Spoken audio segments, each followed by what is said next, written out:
Properties पर एक राय शरण आपसे ही जानना चाहेंगे, बिकॉज गोदरेज प्रॉपर्टीज आपके फोकस रेडार पर भी था। ताजा एंटीक की रिपोर्ट की अगर माने तो यहां से फर्दर अपसाइड गोदरेज प्रॉपर्टीज में एंटिसिपेट की जा रही है। टारगेट्स में भी इन्होंने बढ़ोतरी की है। 2467 के लेवल्स पर स्टॉक ट्रेड कर रहा था कल। 2700 के पार के टारगेट्स इस ब्रोकरेज रिपोर्ट में जताए गए हैं। आपकी राय क्या होगी? तो मानसी, पूरे रियल एस्टेट की रैली पे एक ही स्टॉक ने पार्ट नहीं लिया था, वो है गोदरेज प्रॉपर्टीज। और जब हम लोग ने लाइव कॉल भी दिया था अराउंड 2300 लेवल्स पे, तो मेरा रीजन यही था कि एक ही स्टॉक ने पार्ट नहीं लिया डिस्पाइट पूरे इंडस्ट्री में इतने पॉजिटिव न्यूज आने के बाद। तो अभी जिस हिसाब से स्टॉक एक बार फुल वॉल्यूम से अपने 200 डे ईएमए को क्रॉस किया है, तो इस बार मुझे लग रहा है बायर्स की इंटरेस्ट काफी बढ़ गई है। ब्रोकरेज के भी पॉजिटिव रिपोर्ट आ रही है। तो मुझे लग रहा है जो आने वाले समय में आप गोदरेज प्रॉपर्टी में काफी अच्छे मूव देख सकते हैं। आप टारगेट्स एक्सपेक्ट कर सकते हैं 26 टू 2800 लेवल्स के लिए। अगर किसी न्यू पोजीशन भी बनानी है तो डेफिनेटली बाय ऑन डिप्स की स्ट्रेटेजी यूज करें। और मैं बाकी भी रियल एस्टेट स्टॉक्स की बात कर लेता हूँ। डीएलएफ, प्रेस्टीज, शोभा है, सब अपने एक रेजिस्टेंस लेवल पे है। मुझे लगता है थोड़े टाइम कंसोलिडेट करने के बाद एक बड़ा ब्रेकआउट देने के उसमें है। इसके लिए मुझे थोड़े समय की कंसोलिडेशन आप देख सकते हैं बाकी शेयरों में भी। ओवरऑल सेक्टर बहुत ही पॉजिटिव है। मुझे लग रहा है सारे स्टॉक अपने knew all time high touch करेंगे या डेफिनेटली अपने जो प्रीवियस हाई है उसको रीटेस्ट करेंगे।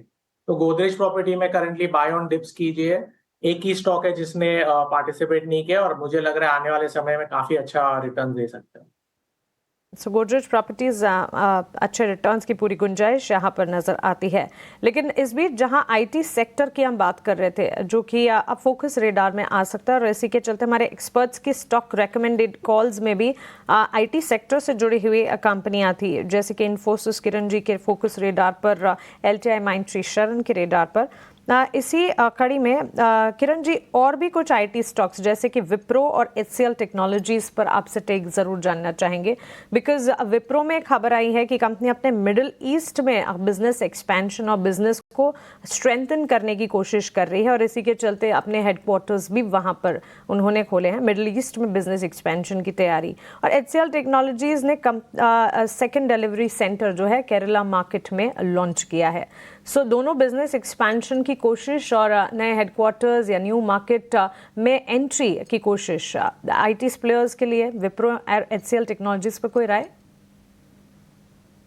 हमारी राय, लेकिन industrial point of view already हमारे फैमिली पोर्टफोलियो में है और साथ साथ हमने हमारे क्लाइंट्स को भी सजेस्ट किया है। अगर आप देखोगे तो 320 से जिस तरह की गिरावट कंटिन्यूसली हम देख रहे हैं, नीचे में 230 जो इसका वीटी सपोर्ट है, वहां से वापस 250 के आसपास है। आप डेली चार्ट देखोगे तो काफी दिनों के बाद ये 50 दिन की मूविंग एवरेज के ऊपर सस्टेन है। और जिस तरह से हम सोच रहे हैं कि, या तो हमारा जो एनालिसिस हमको कह रहा है कि भाई नेक्स्ट ईयर, मतलब ये हाफ ईयर के अंदर चांसेस है कि आईटी विल डू बेटर, तो उसमें विप्रो डेफिनेटली एक प्रेफर्ड पिक रहेगा। एक फॉलिंग चैनल के साथ साथ आप देखोगे तो momentum indicator getting back into the bullish zone also, volume के साथ स्टॉक ऊपर आ रहा है, प्लस ये कॉर्पोरेट न्यूज भी है, कहीं ना कहीं प्राइसेस को हेल्प करेगी ऊपर जाने में।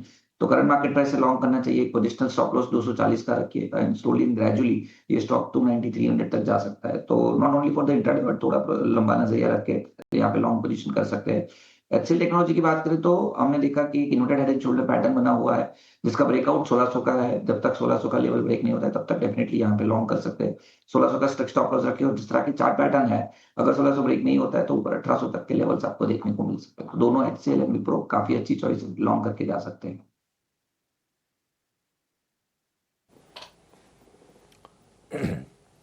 ठीक है, एचसीएल टेक के लिए स्टॉप लॉस क्या होगा किरण जी? एचसीएल के स्टॉप लॉस है हमारा 1600। ठीक है, 1600 रुपए का स्टॉप लॉस होगा एचसीएल टेक के लिए। कल आधे % के आसपास की तेजी रही है, लेकिन एक और सेगमेंट है जहां पर हम देख रहे हैं कि बढ़िया इंटरेस्ट है, वो है गोल्ड लोन वाली जो कंपनीज हैं, यानी कि मुथूट और मणप्पुरम।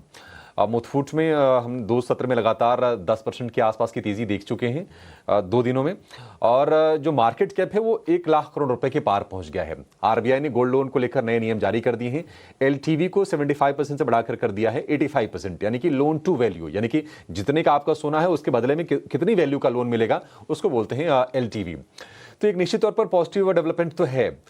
राज व्यास सर, आपसे ये जानना चाहेंगे कि आपको ये स्पेस अब कैसा लग रहा है, और इन दोनों में अगर दो ही कंपनीज हैं लिस्टेड में देखा जाए तो, मुथूट हो गया, मणप्पुरम हो गया, और दोनों में से कंपेयर करके पूछें तो आपको दोनों में से बेहतर क्या लग रहा है? तो हाल फिलहाल हमारे पोर्टफोलियो में जो हमारे जो सेक्टर्स हम ट्रैक कर रहे हैं उसमें लोन जो जैसे ये गोल्ड फाइनेंसर्स जैसे स्टॉक्स है वो हमारे रडार में नहीं है, बट अगर मुझे चूज करना होगा based on the fundamentals and जो हिसाब से जो कंपनी परफॉर्म कर रही है तो उसमें मणप्पुरम फाइनेंस हमें काफी बेहतर लग रहा है। उन्होंने पिछले बार भी जो उनमें एक अच्छा मूवमेंट आया था in terms of stock price and जो हिसाब से उन्होंने उनका जो मार्केट सेगमेंट है और जो हिसाब से वो मार्केट शेयर उनका इंक्रीज हो रहा है क्वार्टर ऑन क्वार्टर, और अगर हम देखेंगे वाई एज वेल तो हमारा जो पॉजिटिव व्यू होगा वो मणप्पुरम फाइनेंस में होगा ज्यादा, बट दोनों ही ये जो सेक्टर है हमारे रडार में नहीं है, तो मैं और इस पे कमेंट नहीं कर पाऊंगा।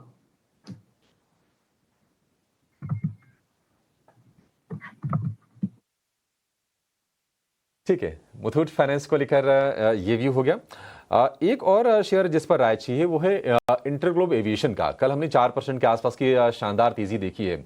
शरण, आपसे व्यू जानना चाहेंगे, इंटरग्लोब एविएशन अब ये नई ऊंचाइयों पर ये शेयर है, फंडामेंटली कोई प्रॉब्लम है नहीं, इंटरनेशनली ये तेजी से एक्सपेंड करने वाली कंपनी है, और बाकी अगर आप घरेलू एविएशन मार्केट में देखेंगे तो डोमिनेंस बरकरार है। किसी को अगर नई खरीद करनी हो तो क्या ये लेवल आप सजेस्ट करेंगे शरण? क्या आपको लगता है कि नहीं, कोई दिक्कत नहीं है, यहां से भी लिया जा सकता है इसको?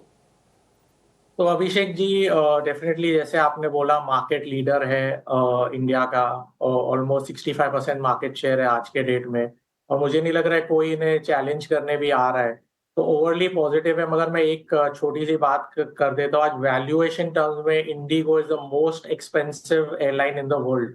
वो यूएस से के मार्केट के एयरलाइन से भी ज्यादा एक्सपेंसिव है आज के डेट में, मगर उनकी कैपेसिटी उतनी बड़ी नहीं है, तो वैल्यूएशन वाइज थोड़ा एक्सपेंसिव है। अगर किसी फंडामेंटली देखना है, टेक्निकली तो बहुत ही स्ट्रॉन्ग है, chart all time high break कर रहा है, तो यहाँ से आपको एक बार 6000 या 6500 के भी लेवल दिखा सकता है। एक बार स्टॉक अनचार्टेड टेरिटरी में चला जाता है तो उसकी कोई हाई नहीं होती है, 6, 7, 8 कोई भी लेवल टच कर सकता है।